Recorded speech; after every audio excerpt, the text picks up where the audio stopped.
আসসালামু আলাইকুম এভরিওয়ান, তোমরা সবাই কেমন আছো? আশা করি সবাই ভালো আছো। আমার একটা নতুন ব্লগে সবাইকে স্বাগতম। তো আমাদের বাড়িতে দেখো আজকে কে কে এসছে। আমার ছোটো খালামণি এসছে, আমার ছোটো মামি এসছে, আমার একটা মামাতো ভাই এসছে, আর আমার নানিমা তো এখানেই আছে। তো আজকে ছোটো খালামণির বড়ি দিচ্ছে। তো ছোটো খালামণি একা বাড়িতে, তো একা তো জানো সবাই বড়ি দেওয়া হয় না, তো সবাই মিলে এখানে করে দিচ্ছে। তো এরা এসছে আমার ছেলেকে দেখতে, তো আজকে চলে যাবে। তো সেই জন্য বলছে যে বড়িটা দিয়ে চলে যায়, আর রোদও পড়ছে এখন। তো আজকে হলো বড়ি দেওয়ার পর আজকে বাড়িতে পিঠে বানাবে, তো সেই জন্য তাড়াহুড়ো করে বড়িটা আগে দিয়ে দিচ্ছে। তো এখানে ছোটো মামি বড়ি বসাচ্ছিল, আর বোন আর খালামণি সানছিল। তো বোনও বলছে আমি কয়েকটা বড়ি বসাবো। বোনও জানে বড়ি বসাতে, আগে বোন বড়ি বসাতো, এখন আর বসায় না। তো বোন আমার আগে বড়ি দেওয়া শিখেছে। তো আমি হাতের জন্য ময়দা সানতে পারি না, বোন ভালো পারে, সেই জন্য আমি বসাই, আর বোন বড়ি আটা সানে। তা আজকে আমি তো করতে পারবো না, ওরাই সব করছে। তো এখন দুপুরবেলা পিঠা বানাতে বসে গেছে, মামিরা খালামণিরা সব বাড়ি চলে যাবে বৈকালবেলায়। তো আজকে ভাজা পিঠে বানাচ্ছে, তো সবাই তাড়াহুড়ো করে হাতে পাতে সবাই করে দিচ্ছে। তো আজকে ডালের আর নারকেলের পিঠা বানানো হবে। আর এইদিকে দেখো পিঠা বানানো সব কমপ্লিট, মা খিচুড়ি আর মাংস করেছিল আজকে। তো ওরা এখন বাড়ি চলে যাচ্ছে। তো মা রাত্রিবেলা বানিয়েছিল মাসকালাইয়ের রুটি আর বেগুনের ভর্তা। তা আমি তনুজা নাস্টেন খাচ্ছিলাম। তো এটা তার পরের দিনের সকালের ভিডিও। মা আমার ছেলের সব কিছু কেচে দিয়েছে, কাপড় চোপড়, আর এগুলো সব ভেজানো আছে, বোন এগুলো কেচে দেবে।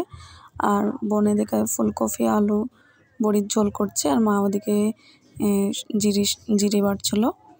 আর তারপরে মা সকালবেলায় নিয়েছিল বুটের শাক। তো অনেক দিন থেকে মা বুটের শাক খাবো বলছিল। তো এদিকে আমি বানিয়ে নিয়েছি, তারপরে চা। মা আর আমি চা খাবো এখন, আর আমার ছেলে ঘুমাচ্ছে। তো বোন চা খায় না তেমন, তো আমার জন্য আর মার জন্যই শুধু বানিয়েছি চা। তো আমাদের চা খাওয়া কমপ্লিট। তারপরে মা শাক করছিল, তো মায়ের হাতের আঙুলে একটা ব্যথা করছিল খুব। তো মা অল্প কেটে আর কাটতে পারছিল না শাক। তো মা বললো যে তুই এটা পারলে কেটে দে, অল্প যা করে পারিস তাই করে কেটে দে। তো আমিও শুরু করলাম, যেমন পারি তেমন করে করছি। তো একটু মোটা মোটা হচ্ছে, তবুও চলবে এরকম। তো মা অনেক দিন থেকেই শাক খাবো বলছিল, তো শাক পাচ্ছিল না, তো আজকে পেলো, সেই জন্যই বুটের শাক নিল। তো তারপরে দুপুরবেলায় রান্না করা কমপ্লিট হয়ে গেছিলো, আর মা এখানে আমাকে খেতে দিয়েছে। শাক দিয়েছে, বুটের শাক ভাজা করেছিল, আর ফুলকপি আলুর ঝোল করেছিল। এটাই আজকের তরকারি। তো চলো আমি এখন ভাত খেয়ে নিই।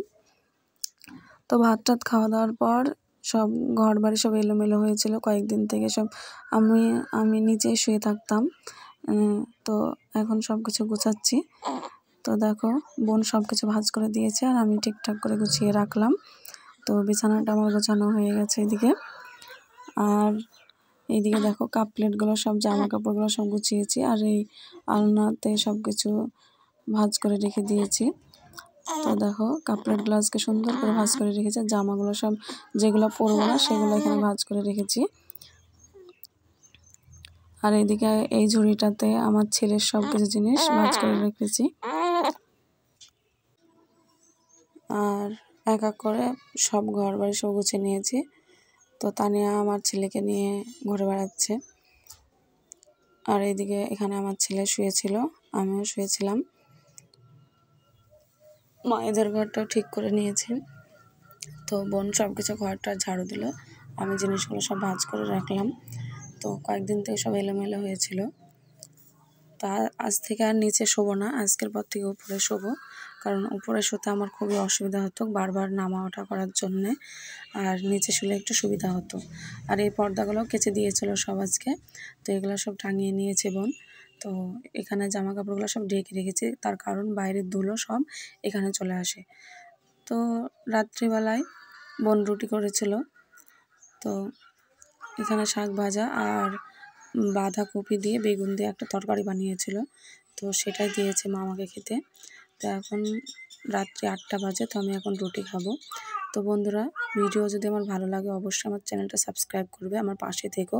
তো ভিডিওটা এখান থেকে শেষ করছি, সবাই ভালো থেকো, আল্লাহ হাফেজ।